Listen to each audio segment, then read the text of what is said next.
চামচ চা পাতা দিয়েই বানিয়ে ফেলুন দুর্দান্ত স্বাদের এই রেসিপি। হ্যাঁ বন্ধুরা, তোমরা ঠিকই শুনেছ, 1 চামচ চা পাতা দিয়েই তৈরি হয়ে যাবে এই দুর্দান্ত স্বাদের রেসিপিটা। তো বন্ধুরা, প্রথমেই রেসিপিটা করার জন্য দেখো আমি একটা পাত্রে জল বসিয়ে দিয়েছি আর দিয়ে দিয়েছি পরিমাণ মতো চা পাতি। পরিমাণ মতো মানে 1 চা চামচ মতো চা পাতা দিয়ে দিয়েছি। চা পাতা দিয়ে কিন্তু আমি জলটা ভালো করে ফুটিয়ে নেব। আমাদের এই যে জলের লিকারটা সেটা কিন্তু প্রয়োজন। তো দেখো আমি এখানে ফুটিয়ে নিয়েছি। এবার এই যে চায়ের যে লিকারটা আছে সেটা একটা জায়গায় একটা পাত্রে আমি কিন্তু ছেঁকে নেব, মানে চা পাতাটা আমি বাদ দিয়ে দেব, আমাদের লিকারটাই প্রয়োজন। তো বন্ধুরা, তোমরা নিশ্চয়ই অনেকেই ভাবছো যে 1 চামচ চা পাতা দিয়ে কি এখানে বানানো যায়। তো বন্ধুরা, ফুল ভিডিওটা দেখো, স্কিপ না করে, অবশ্যই বুঝতে পারবে আমি কি বানাচ্ছি আর কেমন করে বানিয়ে নিচ্ছি। এখানে আমি সেই চা পাতার জলে 2 মুঠো সয়াবিন দিয়ে দিলাম, ভালো করে ভিজিয়ে নিয়েছি। এখানে খুব ভালো করে দেখো এখানে ভিজিয়ে নিয়েছি। আর এখন দেখতে পাচ্ছ জলটা যতটা আছে, একটু পর কিন্তু জলটা এতটা থাকবে না, তো সেটাও তোমাদেরকে দেখাচ্ছি। তো আমি যখন ভিজতে দিয়েছিলাম তখন কিন্তু সয়াবিনগুলো সব ডুবে ছিল, কিন্তু দেখো এখন কিন্তু সয়াবিনগুলো সবকটা ডুবে নেই, ওপরেরগুলো কিন্তু ভালো করে মানে ভেজে নিই, সাদা সাদা আছে, বাকি রঙগুলো কিন্তু হয়ে গেছে কালো। তো আমার এইরকম একটা পজিশন দরকার, এরকম একটা টেক্সচার দরকার যেখানে সব সয়াবিনগুলো কিন্তু আমার কালো হবে না, কিছু সয়াবিন আমার সাদাও থাকবে। তো তারপরে দেখো আমি কিন্তু ওটা পাশে সরিয়ে রেখে একটা মশলা করে নিচ্ছি। এখানে দিয়ে দিলাম 1 চা চামচ জিরে, একটুখানি হলুদ, একটুখানি লঙ্কার গুঁড়ো। লঙ্কার গুঁড়োটা আমি যতটা পারি কম পরিমাণে এখন ব্যবহার করার চেষ্টা করি। 1 পিঞ্চ আমি লঙ্কার গুঁড়ো এখানে দিয়েছি কিন্তু। তারপরে দেখো এখানে আমি দিয়ে দেব চিনি। আমি কিন্তু আগেই চিনিটা মশলার সাথে খুব ভালো করে মাখিয়ে নেব। বেশি কিছু এখানে ব্যবহার করিনি, 1 চামচ জিরে গুঁড়ো আর 1 চামচ হলুদ দিয়েছি, আর আমি কিন্তু দিয়ে দিয়েছি হাফ চা চামচ মতো লঙ্কার গুঁড়ো আর দিয়েছি চিনি। সবকটা দিয়ে একটুখানি জল দিয়ে খুব ভালো করে একটা মানে মিক্স করে নিলাম। তারপরে দেখো এখানে আমি একটা টমেটো নিয়েছি আর 3খানি কাঁচা লঙ্কা নিয়েছি। কাঁচা লঙ্কাগুলো খুব ছোটো ছোটো করে আমি এখানে টুকরো টুকরো করে কেটে নেব। আমি একটা কাঁচির সাহায্যে এখানে লঙ্কাগুলো টুকরো টুকরো করে কেটে নিচ্ছি। তোমরা ছুরি কিংবা বটির সাহায্যেও কিন্তু ছোটো ছোটো করে কেটে নিতে পারো, আর একদম ছোটো ছোটো না হলেও চলবে, একটুখানি টুকরো করে দিলেই চলবে। তারপরে দেখো এখানে আমার কিন্তু সব লঙ্কাগুলো কিন্তু এখানে আমার কাটা হয়ে গেছে। তারপরে এখানে আমি টমেটোটা আছে, টমেটোটা কিন্তু আমি এখানে কোনো পেস্ট করব না, টমেটোটা আমি একটা গ্রেটারের সাহায্যে কিন্তু গ্রেট করে নেব। তোমরা পেস্ট করেও দিতে পারো, কিন্তু যদি গ্রেটারের সাহায্যে গ্রেট করে দাও তাহলে কিন্তু টমেটো স্বাদটা আরও একটুখানি বেড়ে যাবে। আর এই সবজিতে মানে এই রান্নাটাতে এই রকমভাবে যদি গ্রেট করে দাও তাহলে কিন্তু খেতে দুর্দান্ত লাগে। আমি কিন্তু খুব কম উপকরণে খুব কম মশলায় আজকে রেসিপিটা আমি এখানে তৈরি করে নিচ্ছি। এখানে আমার টমেটোটা গ্রেট করা হয়ে গেছে, দেখতেই পাচ্ছ কত সুন্দরভাবে এখানে আমার গ্রেট করা হয়ে গেছে। নিয়ে নিয়েছি কতগুলো সেদ্ধ আলু।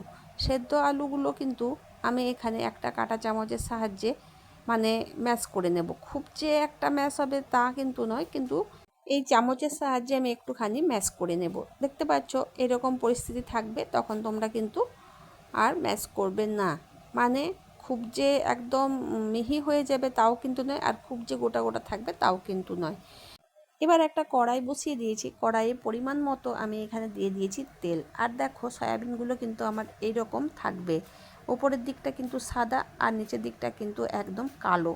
তো এই রকম সয়াবিনগুলো থাকলে দেখতেও অনেকটা ভালো লাগবে আর খেতেও কিন্তু খুব ভালো লাগে। তো এরকমভাবে কিন্তু আমি বাড়িতে অনেকবার রান্না করে থাকি, তাই ভাবলাম চলো এই রেসিপিটা তোমাদের সাথে শেয়ার করি।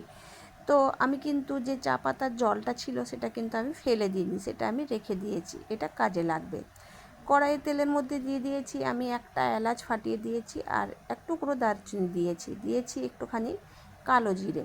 তারপরে সবকটা দিয়ে ভালো করে ম্যাশ করা আলুগুলো আমি কিন্তু কড়াইয়ে দিয়ে দিলাম।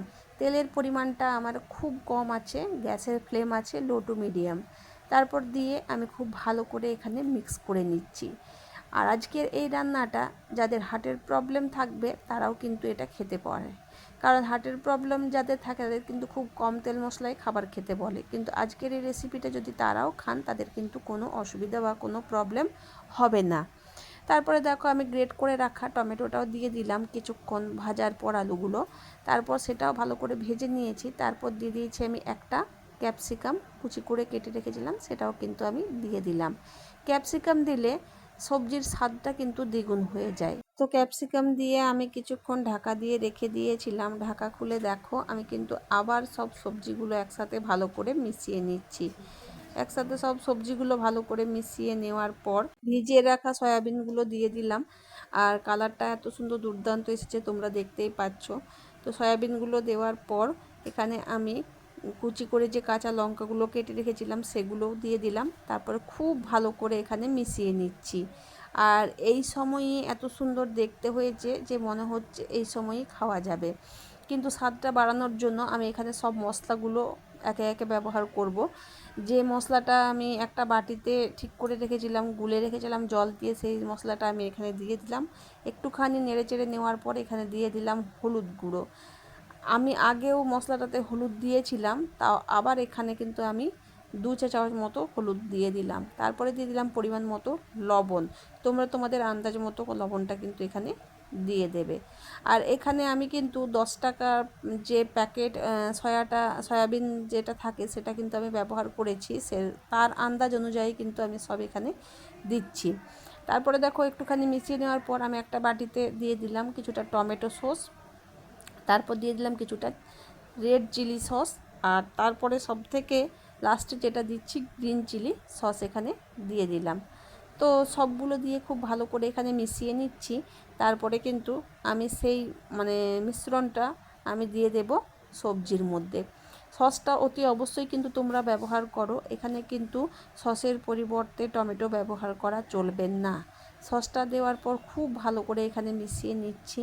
সবজিটা দেখে তোমরা বুঝতে পারছো খুবই সাদাসিধে খুবই নর্মাল সবজিটা হয়েছে, কিন্তু খেতে দুর্দান্ত। চা পাতার যে জলটা ছিল যেটাতে সয়াবিনগুলো আমি ভিজিয়ে রেখেছিলাম সেই জলটা কিন্তু এখানে অ্যাড করে দিলাম।